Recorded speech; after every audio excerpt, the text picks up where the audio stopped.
Hello everyone, and great to have your company on Kalkine TV. I'm Rose Jacobs and you're watching Buzzing Trends. Today we'll be looking at how ASX blue chips have fared this year. The Australian market has continued its gains from Friday and the benchmark index marked a high of 7,446.7 on Monday. As of the 28th of March, the ASX 200 has delivered a negative return of 2.34%, last closing at 7,412.4.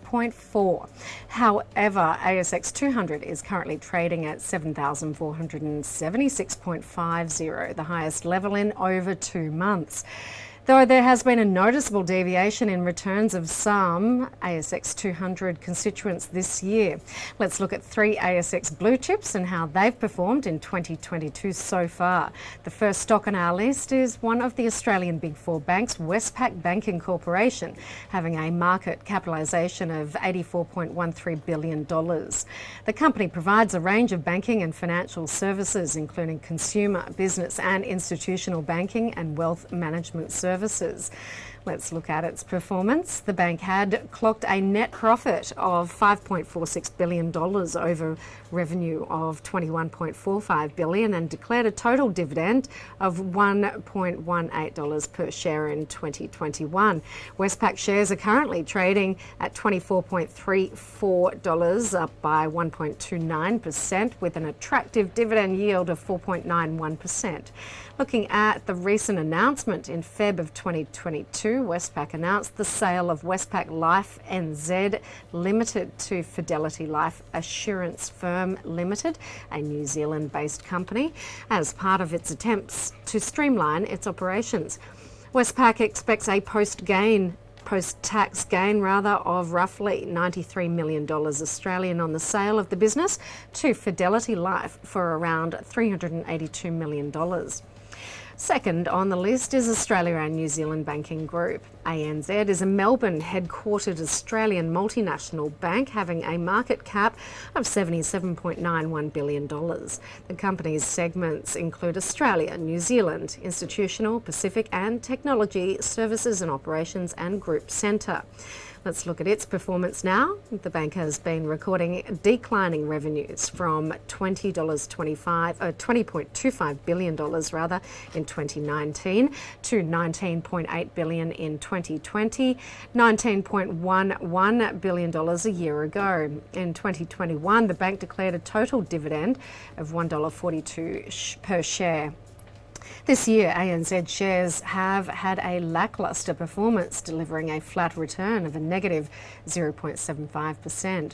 Also, in the last 6 months, the stock has been up by a mere 1.09%. Its shares are trading at an attractive dividend yield of 5.10%. ANZ shares are currently trading at $27.785, down by negative 0.018%. Looking at a recent announcement, and ANZ on the 24th of March announced that it has completed the first public permissionless blockchain transaction for an Australian bank-issued stablecoin known as DC.ANZ. Became the first bank to mint an Australian dollar stable coin, the DC dollar. The last stock on our list, Macquarie Group, is a global financial services group with a market capitalisation of $76.76 billion. The company provides asset management, retail and business banking, wealth management, leasing and asset financing, market access, commodity trading, renewables development, advice, access to capital and principal investment. Looking at its performance, the group's revenues remained almost flat in the last 3 years, from $14.74 billion in 2019 to $14.44 billion in 2020 and $14.1 billion a year ago. In 2021, the group paid a total of $6.07 dividend per share. Macquarie Group shares have been trading in negative territory for the year. However, the stock has surged 9.31% in the last month and is currently trading at a dividend yield of 3.03%. Macquarie Group shares is currently trading at $203.07, up by 1.489%. And now finally, let's look at a recent announcement. The Global Bank might be inching closer to a GBP 10 billion investment deal with the UK.